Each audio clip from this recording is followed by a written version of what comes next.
So the big question is this: how do most agents who struggle to get the information that most successful agents hoard to themselves grow and prosper without this information?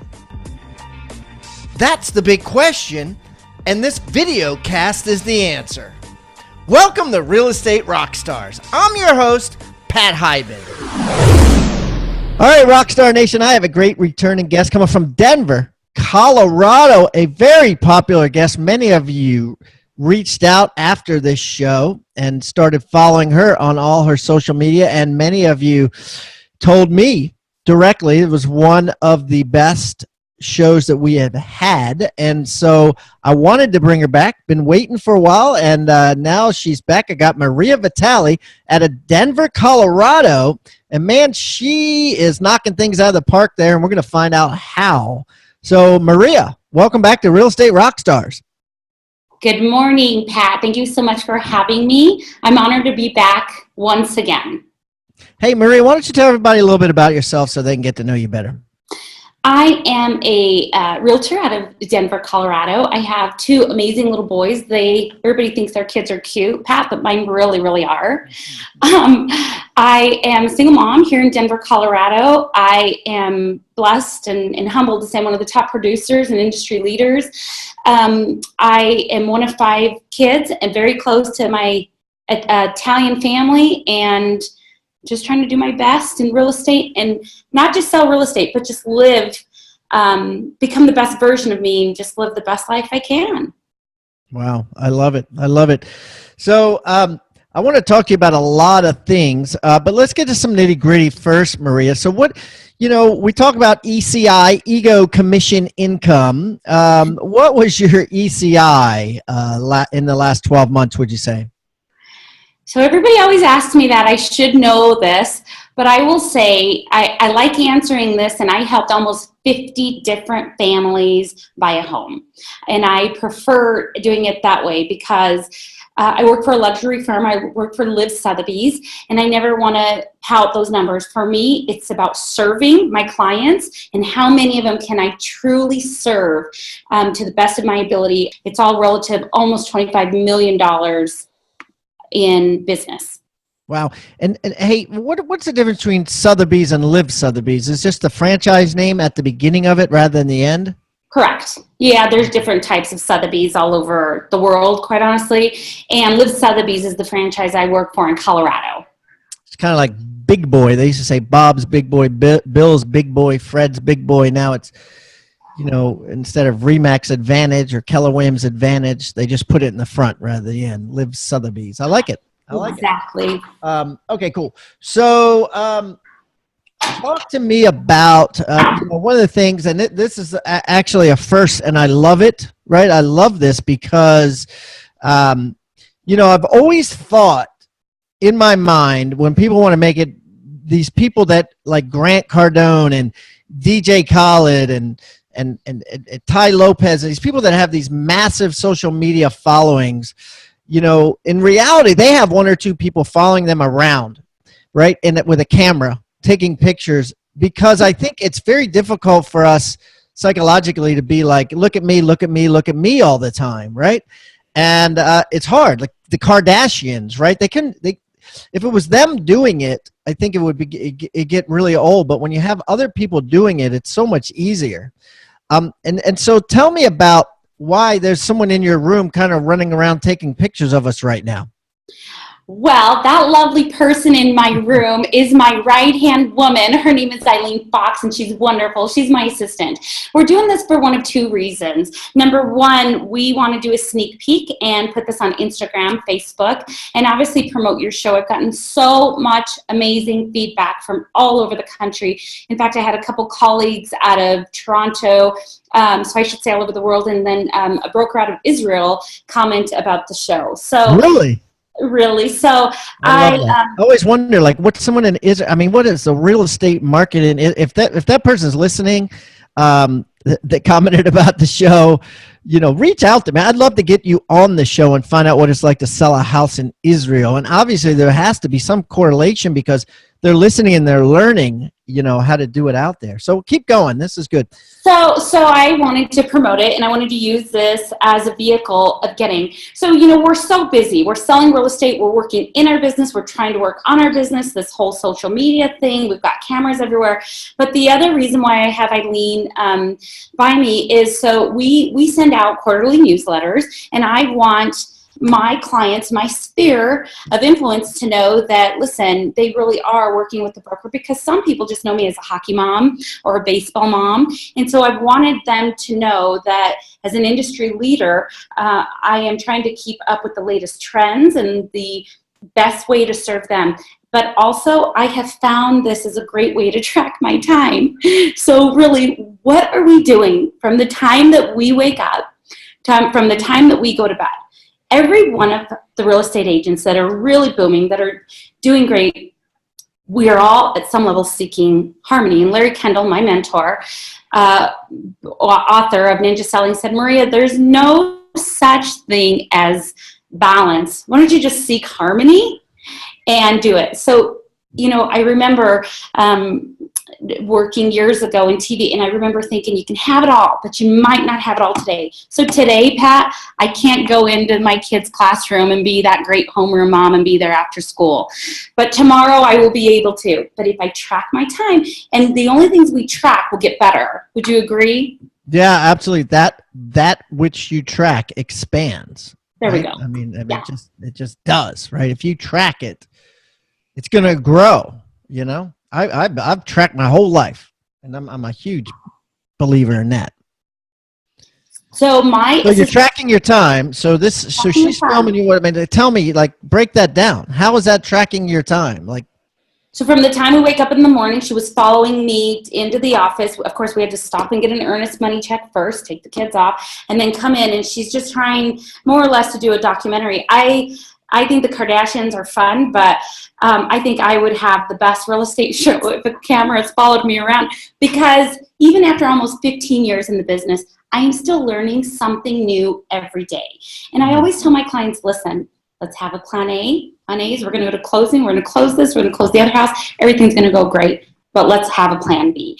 I mean, there are just so many new things that come, so many different days. And I think we, as good brokers, as we have to always be learning and paying attention as to what's going on around us.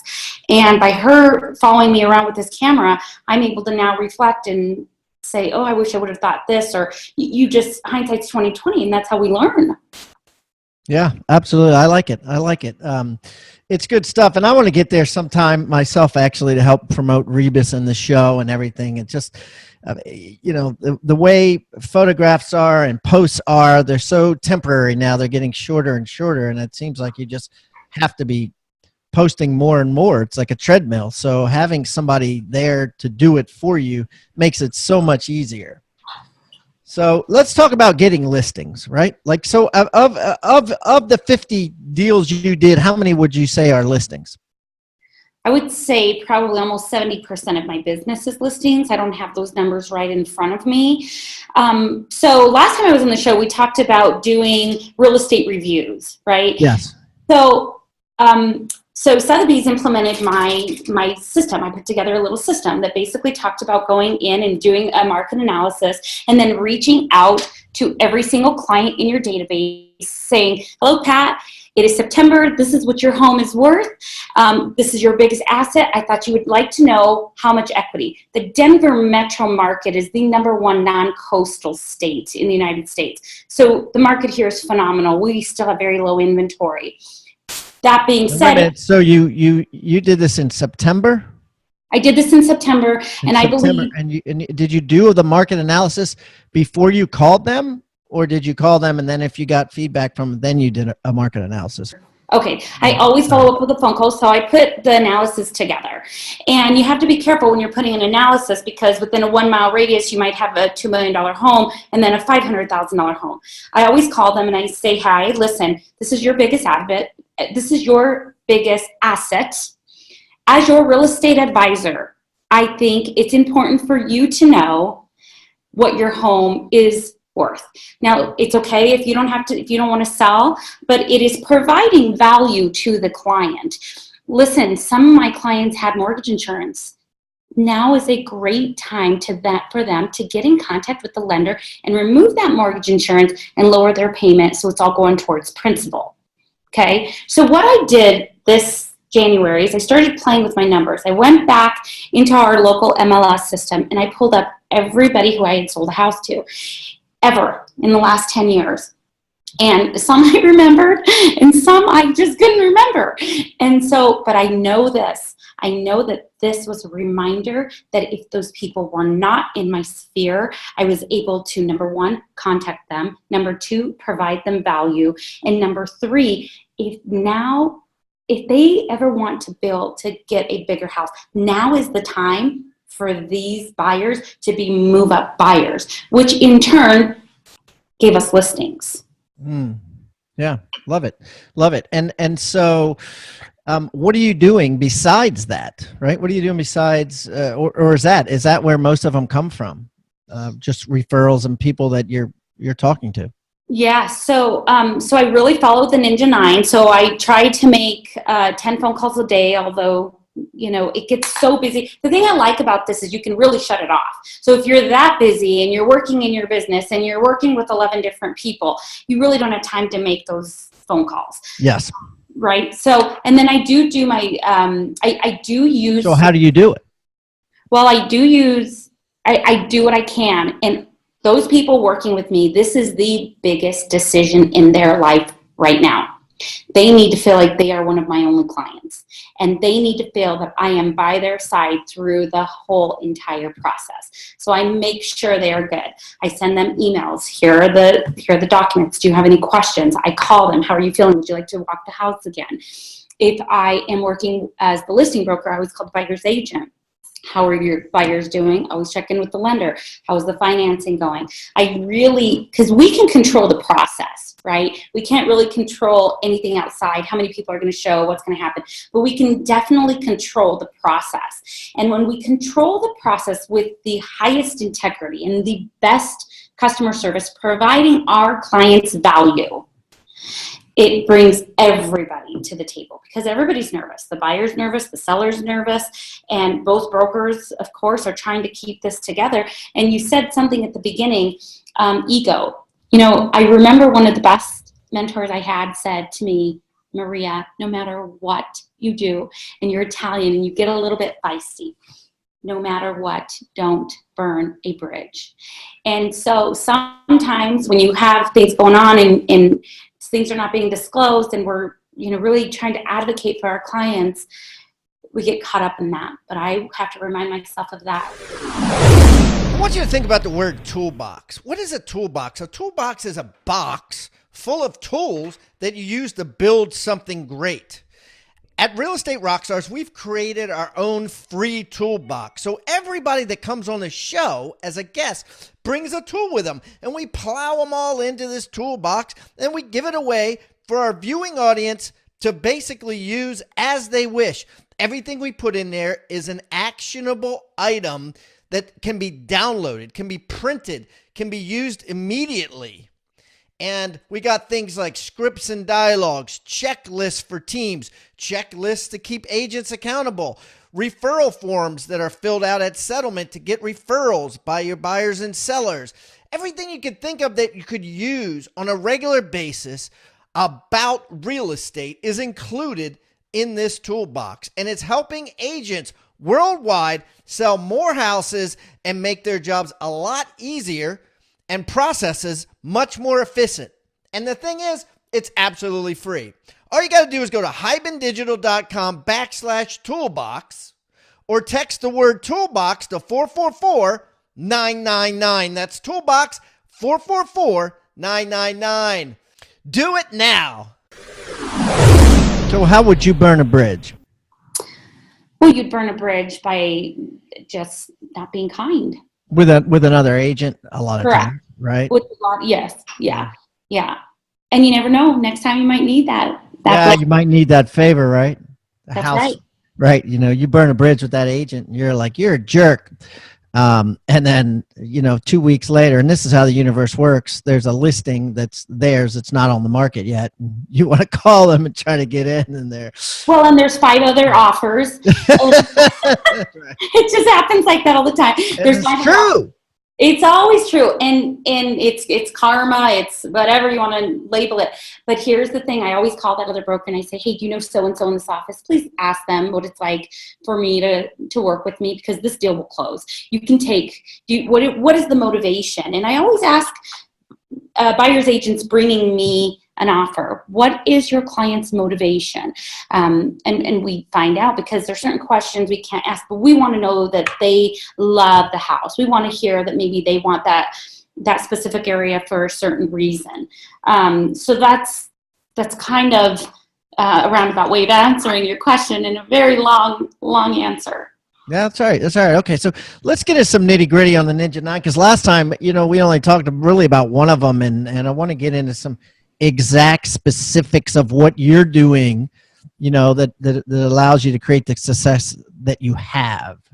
Okay, I have the best secret. Can you see it? And I'm happy to show this. So this is a planner. It's called the Ninja Planner. Okay, let me show you. So you open up the Ninja Planner, and it tells you what to do from the time that you wake up, Pat, literally. Okay, so walk me through this, like, for today. What's it telling me to do today? What's it telling Maria to do today? So today, Maria has, yep, I have everything in here. So today, Maria, I have to follow up with every client that's under contract. We have 8 under contract, I believe, right now. So we have to follow up with all of those. Okay, so it says follow up with every client under contract, even if you don't have anything to say to them. Because for me, you would reach a point where you're like, I don't want to call that guy. You know what I mean? He knows everything he needs to know. So what are you going to do? So you text them and you say, hi, how are things going? All well. We're waiting on the appraisal. We should know by Friday. All communication is critical. I won 2 listings this week. Both of them were working with other brokers. Okay, and one buyer within the last month. And I said, tell me why you want to work with me. Right then, they're going to tell you their expectation. And all 3 of them said, the other broker never called. You're persistent and you communicated. And I felt like the other person was too busy. So in that moment, this is the biggest decision. This is the biggest financial decision for these brokers. So let's go back to the planner. So it shows you, and you can get online and get this. It shows you to write 2 personal note cards, make 10 phone calls, and then it sets your goals. And then it has you review, what are your weekly goals? What are your monthly goals? Now listen, we don't have time to do all this all the time. So you do the best that you can do with what you're doing. But it's like a workout, Pat. If you really work out 7 days a week and you eat good 7 days a week, the results are going to come. Yeah, of course. Right. And it's a compound effect. Like Darren Hardy says, it's a compound effect. It's like everything builds on everything. Yep. I love Darren Hardy's book, and I love the little things that we do all the time. One thing about Darren Hardy's book is he's talking about these little incremental things. I have to tell every single real estate broker out there, you are a licensed entity, and people are watching you all the time. They're watching you when you drop your kids off at school. They're watching you when you are dropping your kids off at baseball practice. They're watching you when they run into you at the grocery store. And so that being said, you took on a public role figure. That's what your role is. Your face, your sign, your marketing is out there. And so many people they forget, but we took on this role. And when we know people are always watching us, I can't tell you the amount of listings or buyers that we end up getting because they said, well, we saw how you sold so-and-so, or we saw how you handled this situation. And even on the other side of the table, we've had a couple people use us where we were representing the seller, they were representing the buyer. They now went to sell the house. And I said, well, tell me why you called. They said, well, at the closing, you had everything. Your client didn't have to work for anything. You showed up with everything. All your client had to do was show up. Okay, wait a minute. So tell me some specifics about that, right? Because most agents out there are like, what are you talking about? What's there to bring other than the folder? Well, you, before that closing happens, should have gotten everything on behalf of your buyer. All receipts, any work done, reviewed the title, make sure their name was right, reviewed the bill of sale, make sure the inclusions, exclusions were out there. And it's very simple. Every broker at closing should say, oh, to the title rep, excuse me, can we hold just 1 second? Can we confirm that legal description? Just little things like that, because if the deed is recorded wrong, then they have to go back and redo it. We're very hands-on with the process, the entire process, from the time our sign goes in the yard, from the time that we close. We are in charge of the process. If we manage the process, the clients are there for the right. You got to remember, this is a very emotional process for both buyers and sellers, and there's pain and pleasure. Some are moving because they're getting promotions and it's this pleasurable experience. Some are moving because they're getting a divorce. So you have to monitor, engage where that client is, right? Would you agree? Yeah, so you're kind of going to the seller ahead of time and being like, okay, let's get all the receipts from all the work done, the whole life of the house. Okay, let's get a list of all the people in the neighborhood and their phone numbers. Okay, let's find this out. You're getting as much information as any buyer could possibly want. And then rather than the seller pushing it over the table, you're like Maria, who comes prepared, gives all this stuff to the buyer. Hey, and you're subtly kind of building a case as the, look, I got all my stuff together. And here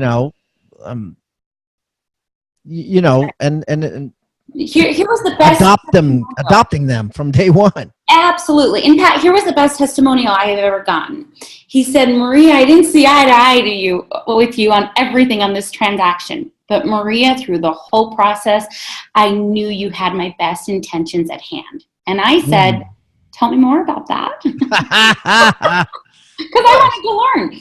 He said, well, my brother-in-law's part-time electrician. And I said, well, right there, part-time electrician who's a relative. We need a licensed company.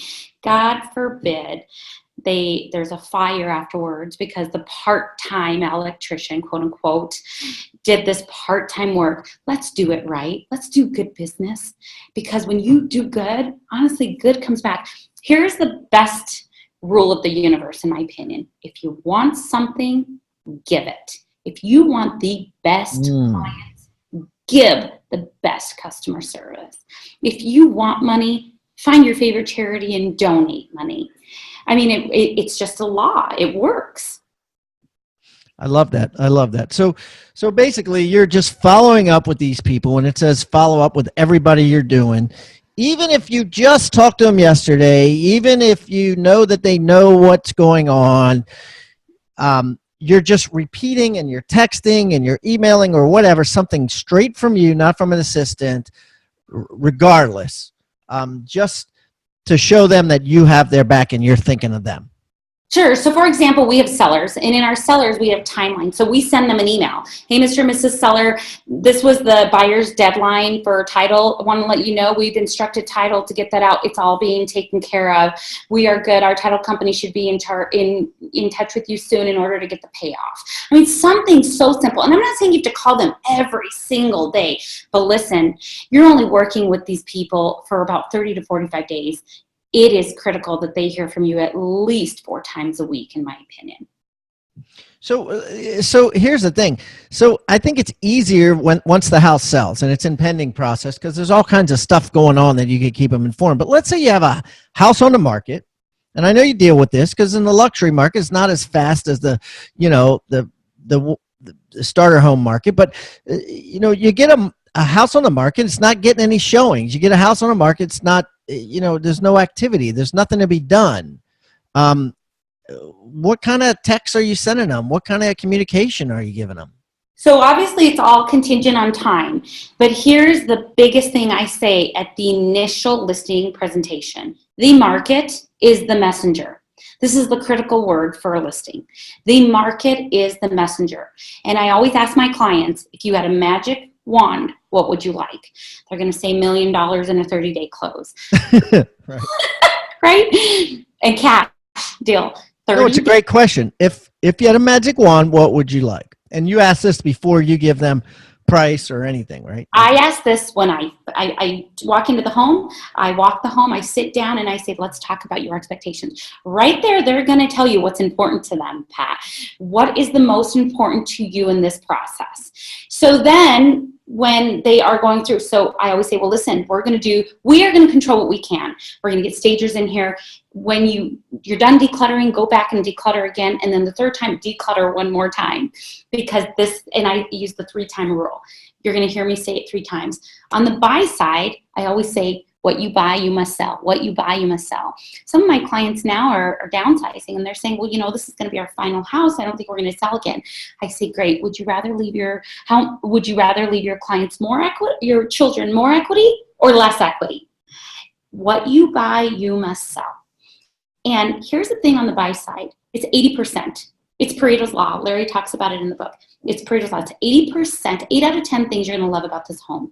If you can change the other things, and what can we not change about a home, Pat? Location and lot size. You can change the kitchen. Location and lot size. I love that. Okay, so you're just telling them that those are the most important things, because a lot of people might not be looking at location or lot size, right? They're looking at master bedroom. Does the closet's big enough, right? Right, and buyers are very visual, and they walk in and they're very normal, where the husband's figuring out, what one partner's figuring out how much is this going to cost. The other one's like, oh my gosh, can I entertain in here, and can I have, a party here? But listen, you can change anything on a home, a condo, a townhouse, beside the location and the lot size. In some situations on homes, you can even change the square footage. But let's get past the kitchen. Let's get past some of this. So that's on the buy side. Going back to the sell side is we can control the process. So your house has been on the market now for 30 days. We've had 7 showings. The market is rejecting it. We are in the highest, the spring. This is the best time for you to be selling a home. We're in the highest volume of real estate moving. So guess what? This is one of those things where, and I always set the expectations up front. We'll start at your $1 million. But within 1 month or 30 days, since it shows that it only takes 90 days for $1 million house to sell in the area, and I think you should know that. And I think real estate agents should be very familiar with the area that they're working inventory-wise. Listen, these guys went under contract. They were under contract for 45 days. We do need to talk a price reduction. Sometimes that conversation is painful to have, but at that initial appointment, if we set the expectation of the market being the messenger, because what happens when houses start hitting on the market? What happens, Pat? Oh, something's wrong with that house. Oh, it's priced too high. Oh, that people automatically start stigmatizing and creating their own stories of why the home isn't selling. Right. So as their real estate advisor, listen, they are hiring us for a professional opinion. The professional opinion is going to show us what the market dictates. When we are doing everything we can in terms of marketing, and for the pictures, please take good pictures. Please take time to take beautiful pictures. At Sotheby's, we're blessed enough to have our own photographers, but listen, you have 3 seconds before they swipe left to the next property. Right. That's it. That's a great analogy, right? Right. So if you want to be swiped right in this crazy world, take the right pictures. Yeah. I want you to think about the word toolbox. What is a toolbox? A toolbox is a box full of tools that you use to build something great. At Real Estate Rockstars, we've created our own free toolbox. So everybody that comes on the show as a guest brings a tool with them, and we plow them all into this toolbox, and we give it away for our viewing audience to basically use as they wish. Everything we put in there is an actionable item that can be downloaded, can be printed, can be used immediately. And we got things like scripts and dialogues, checklists for teams, checklists to keep agents accountable, referral forms that are filled out at settlement to get referrals by your buyers and sellers. Everything you could think of that you could use on a regular basis about real estate is included in this toolbox. And it's helping agents worldwide sell more houses and make their jobs a lot easier and processes much more efficient. And the thing is, it's absolutely free. All you got to do is go to hibandigital.com/toolbox or text the word toolbox to 444-999. That's toolbox 444-999. Do it now. Wow. Yeah, that's I love that. That makes a lot of sense. So what advice you have to a new agent, right, that is trying to get in, let's say, the upper end market? They're smart enough. They're saying, you know what? I don't want to start with the small stuff. I want to start with the big stuff because there's obviously the commissions are more, right? And they're conscious of it, and they want advice from Maria on how to get started in a more of a luxury market. What advice would you have? Listen, show up for the job. First of all, have the right email. You cannot have a, Maria@123.com. I mean, have a professional email, number one. Big deal. Number two, show up for the part. Dress, if you want to be selling $1 million home, look like you want to sell $1 million home. Dress up, look like the part. And number three, know the market. So when I first got into the luxury market, I went and I toured even though I didn't have buyers for it, I went and toured every single high-end listing in my neighborhood. And I still, to this day, if something comes on the market in the little areas that I work, I always go and I leave my card and I want to know the market, because sure enough, I'll be at a hockey game and they'll say, did you see that house? I'm like, yeah, I just saw it. It has a really cool master bedroom upstairs, and it gives you knowledge. You gain knowledge by doing, right? That's how we gain. You can't trade knowledge for experience. And you just do. You do the same thing over and over and over again by going out and looking at houses over and over and over again. Listen, if you have a buyer that's been looking at 20 houses, the buyer's going to be able to tell you where the prices should be. Yeah, absolutely. Absolutely. And I like how you say buyers create stories in their mind when houses sit on the markers. And I think sellers need to realize that there's all these buyers with these bubbles over their heads creating stories about them. You know what I mean? Like why? And unless they do something, that story is not going to change. So if the story is, oh, it's overpriced or whatever, then the only way to change that story is to drop the price. Or if the story, you know what I mean? That's well, and sometimes it's not always dropping the price. We have a deal right now that I brought in. He interviewed 4 brokers, and he ended up going with one of my competitors. 3 months later, he called and said, okay, I'm sorry, I want to come back with you. We're getting this listing ready. We're not necessarily dropping the price on this particular property. However, we have fresh paint going in, and we are making it bloom like a big, fresh bouquet of flowers. And you see that bouquet of flowers, and you're like, wow. We are bringing in stagers. We are lighting it up. We are changing the lighting. We put stainless steel appliances. We're not so much going for a hit in price as we are in condition of property, because it just depends on it depends on what you have on the market. Right? So it's not always a price condition. We can control, Pat, only what we can control. And what can we control? We can control the condition of the property and when we allow the home to be shown and the marketing, right? And this is a team effort. The sellers have to be on board with this plan. The two what? Sorry. You said this is a two-necker? No, this is a partnership. Okay. This is a partnership. This is something we have to work together. Yeah, right. Okay, so the sellers, our clients, and ourselves. And we bring in the right stagers, and we bring in the right professionals. Listen, we can't do it all. We have to have a team. On my specific team, I have a personal assistant. I have a gal at the office that's a transaction coordinator looking at contracts. I have my marketing team. I have a photographer. I have a stager. We need all those people, because the stager has an eye for design. She's going to tell you, going in and painting and putting a fresh coat of paint goes a long way when the buyer walks in. Huge.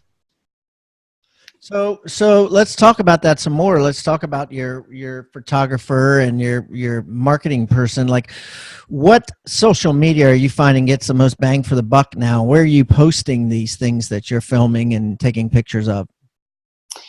So that's why Eileen is here posting. So everything is going towards video. Listen, if Ryan Serhart is out there, he's a broker on $1 Million Brokers. He liked one of my posts, and here's what I did. I had 3 new listings, and so thank you, Ryan, if you're listening. He's a broker out of New York. I doubt he's going to have a $500,000 buyer in Denver, but you never know. He liked it, and then everybody, all of his sphere saw it. Here's what I did. I had to get creative with my posts. I had 3 listings come on. All 3 had different kitchens, and I put, which kitchen would you prefer? It was a very basic post. I did it while my children were at their practice, sitting on my phone, waiting for them to come out of a practice. It took me probably 30 seconds to make this. I think that's the direction we're going. And if you remember, everybody's watching you all the time, especially on social media, just because you don't get the like. And by the way, let me just say this about social media. I think it's very pain or pleasure. Okay. Tell me about that. Yep. I was just the guest speaker up at another group talking about this specific subject for about 30 minutes. So if I go long, tell me. That's all right. I'm curious. So let's take Facebook, for example. You see somebody saying, oh my gosh, my baby's going to kindergarten. This is so hard. And this is a mom who's been home with this, child all these years. That's a big emotional shift for her. So there's a little bit of pain, a little bit of pleasure in that. I always write her a note and say, hi, saw your Joey on Facebook. How cute. He's so great. You will be fine. But sometimes you see people getting their masters, people getting their masters, people getting awards. It's a very pleasure, like, ooh, look at me, watch me, right? They're doing this big, look at me. Right.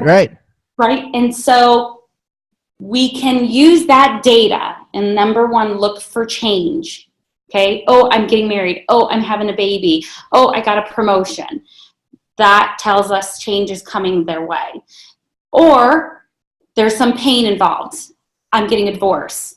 A loved one has passed away. We are now leaning towards social media to get a lot of our information, especially in our community. I would argue. And if social media is very pain or pleasure, I think there is a time for us to seek the information, and we can gather this information and what do we do with it? Well, if I see someone has lost someone, I always write a condolence, a sympathy card, always.